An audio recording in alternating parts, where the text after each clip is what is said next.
देखो ममता, मैं आज ऑफिस जाने के मूड में नहीं हूँ। किसी का फोन आया ऑफिस से तो बोल देना कि मैं घर पर नहीं हूँ, किसी जरूरी काम से गांव गया हूँ।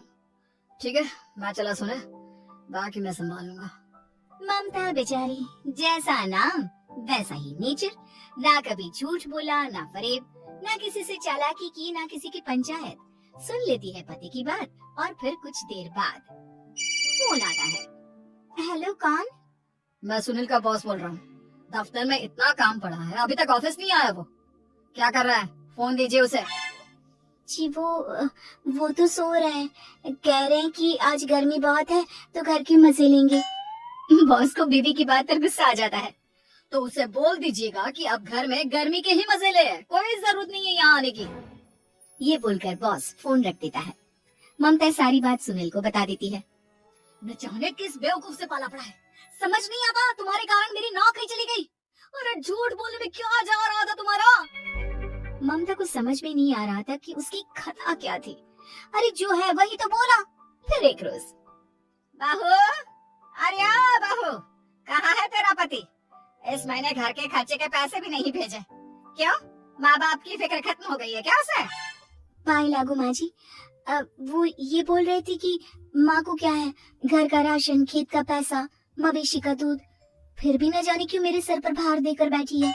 तभी सुनील ममता के मुंह पर हाथ रख देता है। क्या रे कलमुह है, हटा बहू के मुंह से हाथ। अरे क्या क्या बोलता है तू? वो तो इसकी झूठ बोलने की आदत नहीं है, इसलिए पता चल रहा है। देख मेरी सास कितनी शरीफ है। हाँ, तेरी माँ तो मोहल्ले की बदमाश है ना, और तेरी सास शरीफ है। बेटा ममता को देखता है और गुस्से से बोलता है। अब खड़ी खड़ी देख क्या रही हो? और भी कुछ कहना है क्या? माँ आई है ना, जाकर छाछ ले आ ठंडी वाली। ममता अंदर चली जाती है। माँ, इसके सच बोलने की आदत के कारण मेरी नौकरी जाते जाते रह गई।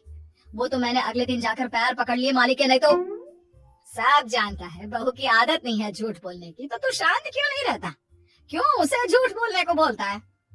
फिर एक रोज, बहू जा अपनी पड़ोसन के पास और उससे बोल कि वो लाल वाली साड़ी जो उसने नए साल की पार्टी में पहनी थी, तुझे वो चाहिए। ना माँ जी, मुझे नहीं चाहिए। वैसे भी कल जिस शादी में जाना है ना, वहाँ के लिए तो मेरे पास काली साड़ी है। सास सर पर हाथ रखकर, अरे बुद्धू, मुझे चाहिए साड़ी। वैसे भी तुम लोगों में तो साड़ी का लेन देन चलता है ना, तेरी भी तो उसने पहनी थी ना। हाँ माँ जी, वो क्या है ना, हम दोनों के कपड़े एक दूसरे को आ जाते हैं। मैं ले आती हूँ आपके लिए साड़ी। बहू पड़ोसन के पास जाती है। कैसी हो निर्मला, तेरी लाल साड़ी चाहिए थी। क्यों? तू तो बोल रही थी कि तेरे पास काली वाली साड़ी है, तू वही पहनेगी, फिर लाल का क्या करेगी?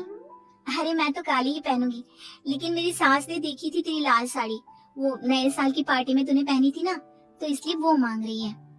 ये सुनकर पड़ोसन थोड़ा परेशान हो जाती है।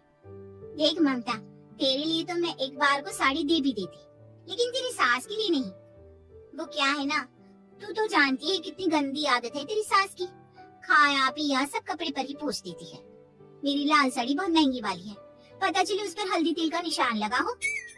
ममता घर आ जाती है खाली हाथ, ममता को देखकर। नहीं दी ना उसका लूटी ने साड़ी, अब आए तुझसे लेने तेरा सामान, अच्छे से बताती हूँ। माँ जी वो क्या है ना, मुझे तो वो दे रही थी, लेकिन आपके नाम पर नहीं दी। अरे किसने बोला था मेरा नाम लेने को? बोल देती तुझे पहनना है, लेकिन ना, तू तो ठहरी सच की देवी। न जाने सास क्या सोचती है और हंसने लगती है। अरे माँ, क्या हो गया? क्या सोचकर हंस रही है? याद है जब बहू को देखने गए थे?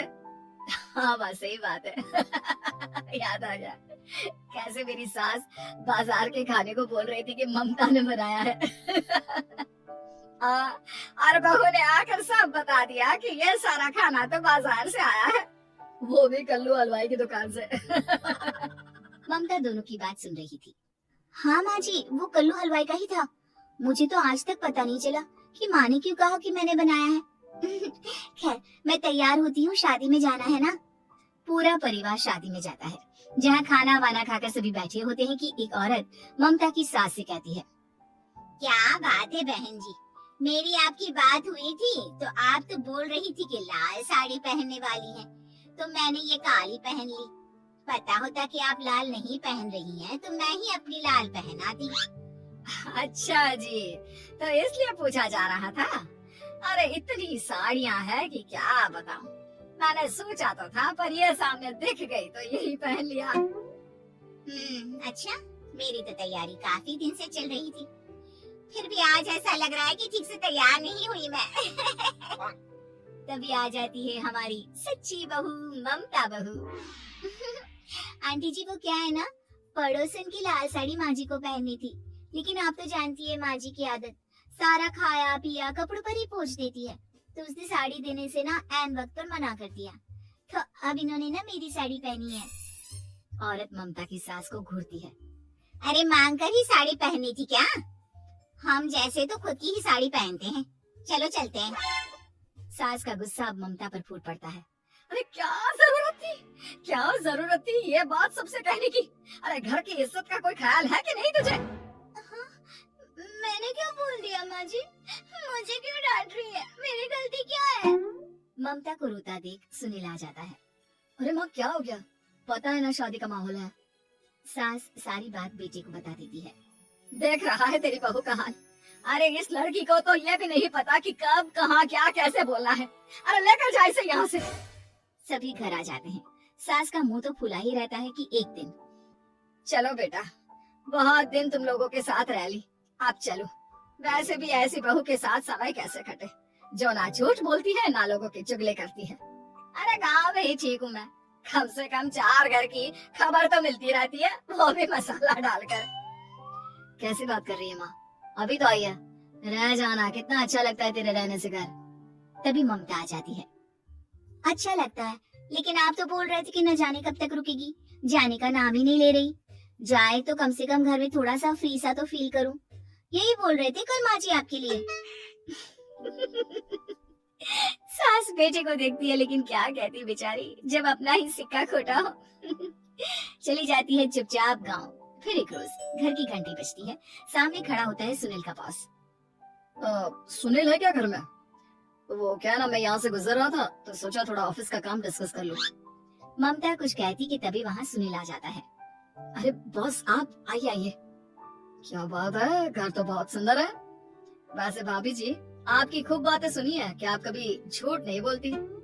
ये तो पता नहीं, लेकिन हमेशा सिर्फ कुछ न कुछ ऐसा बोल देती हूँ जिससे परेशानी हो जाती है। मैं ऐसा नहीं चाहती, लेकिन क्या करूँ। खैर बॉस कुछ देर रुकता है, काम की बात होती है। ममता के साथ सब चाय पीते हैं और जैसे ही बॉस जाने को मुड़ता है कि क्या जी, कितने नेक इंसान हैं, फालतू ही आप खड़ूस और निकम्मा बोलते हैं इन बॉस को।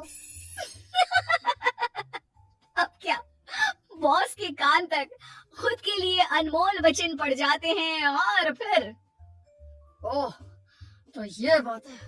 और क्या कहता है ये? अरे बॉस आप भी किसकी बात पर विश्वास कर रहे हैं? अरे इसे तो ये भी नहीं पता कि आलू प्याज कहाँ रखा है। अरे ये क्या जाने क्या बोलना है क्या नहीं बोलना है। मतलब जो मुंह में आ रहा है बोले जा रहा है। भाभी जी आप बताइए। नहीं बॉस, लग रहा है कि कुछ गलत बोल गई मैं। वैसे ये सिर्फ इतना ही बोलते हैं कि आप में कोई टैलेंट है ही नहीं, आपकी नौकरी इन्हीं के कारण तो बची हुई है। और अब बस कर ले अम्मा, अब क्या करवा कर मारेगी, बड़ी मुश्किल से तो नौकरी बची थी मेरी। सही कहा, बची थी लेकिन अब निकल गई। तेरे टैलेंट के भरोसे चल रही है ना मेरी नौकरी, अब देख तू। अच्छा तो आप भी यही मानते हैं? वैसे ये बात तो है, सुनील काफी टैलेंटेड है। बस चला जाता है। सुनील सिर पकड़कर बैठ जाता है। माना सच बोलना एक अच्छी आदत है, लेकिन ममता आज का समय ऐसा नहीं है। तुझे थोड़ा सा समाज को देखकर खुद को बदलना होगा, समझी? जी मुझे तो पता ही नहीं चलता कि मैं क्या गलत कर रही हूँ। यकीन मानिए मैं जानबूझकर नहीं करती।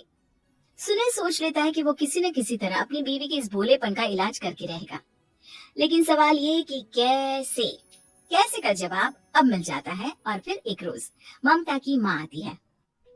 ममता, तुझे तो पता है तेरे पापा का काम ठीक नहीं चल रहा है, कुछ पैसों की जरूरत थी, तेरे पास हो तो मदद कर दे बेटा। ममता माँ को घर खर्चे से बचाए पैसे दे देती है। पैसे देने के बाद सुनील आ जाता है। अरे सासू माँ, आज यहाँ कैसे आना हुआ? नहीं बेटा, वो ममता की याद आ रही थी ना तो आ गई। वो क्या है ना, पता है पापा का काम ठीक नहीं चल रहा है तो माँ कुछ पैसे लेने आई थी। क्यों? यहाँ क्या पैसे का पेड़ होगा? अरे कौन सी माँ अपनी बेटी के ससुराल का खाती है?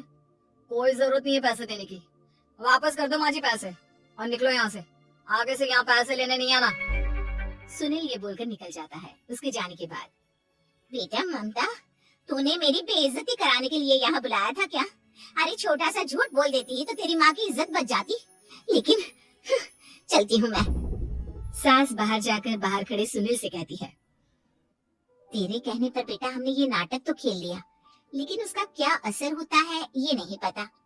थोड़ी देर बाद सुनील घर आता है। देखिए, मुझे मेरी गलती का एहसास हो गया है। मैं समझ गई हूँ कि सच कितना सच होता है और उसकी कीमत आज के समय में बहुत बड़ी है। माफ करना, मैं आज से सच कभी नहीं बोलूंगी। क्या? कभी नहीं? फिर क्या, दोनों मियाँ बीवी खुश रहने लगते हैं, क्योंकि बीवी को थोड़ी सी झूठ की आदत हो जाती है।